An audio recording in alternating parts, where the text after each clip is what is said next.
Bonjour à tous, nous vous replongeons dans l'histoire mythique de ce Parc des Princes et pour ce faire, je suis accompagnée de l'historien officiel du club, Michel Collard. Bonjour Michel. Bonjour Ambre. Alors aujourd'hui, je propose qu'on rembobine 46 ans en arrière. C'est une affiche qui va opposer le Paris Saint-Germain au Stade de Reims. Oui, c'est un quart de finale de Coupe de France aller. C'est un match assez important pour le Paris Saint-Germain qui est alors en deuxième division.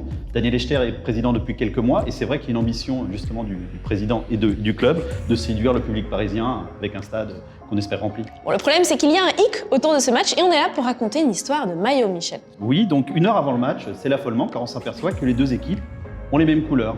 Les dirigeants du Stade de Reims ont contacté les dirigeants parisiens dans la semaine, ils n'ont pas eu de réponse, donc ils sont venus avec un seul maillot, le mailleur rouge, et le Paris Saint-Germain veut jouer aussi en rouge et n'a aussi qu'un maillot. Et c'est quoi la règle à l'époque pour départager les deux équipes justement? Alors c'est le club qui joue à l'extérieur qui en dernière instance décide, donc c'est Reims qui va jouer en rouge et le Paris Saint-Germain se trouve sans maillot et c'est très compliqué, une heure avant un match, c'est important.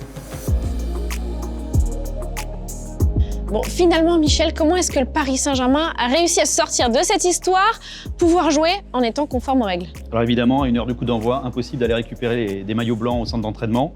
Du coup, le Paris Saint-Germain a la chance d'avoir un vice-président qui est Henri Patrel, qui travaille aussi à la fédération et qui a la possibilité de récupérer des maillots blancs sans sponsor.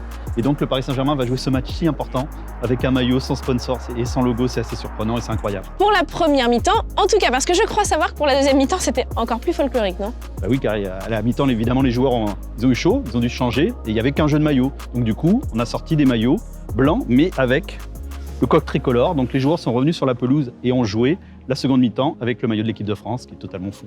Totalement fou. Ce qui est totalement fou également, c'est que c'était en plus, pour l'anecdote, la toute première fois que ce Parc des Princes était complètement comble, hein, Michel. Oui, tout à fait. Et bon, évidemment, le score final est assez dur pour le Paris Saint-Germain. Ils sont battus 5-0. Mais Reims, c'était quand même une très grande équipe à l'époque. Il y avait un grand Carlos Bianchi qui avait inscrit un triplé.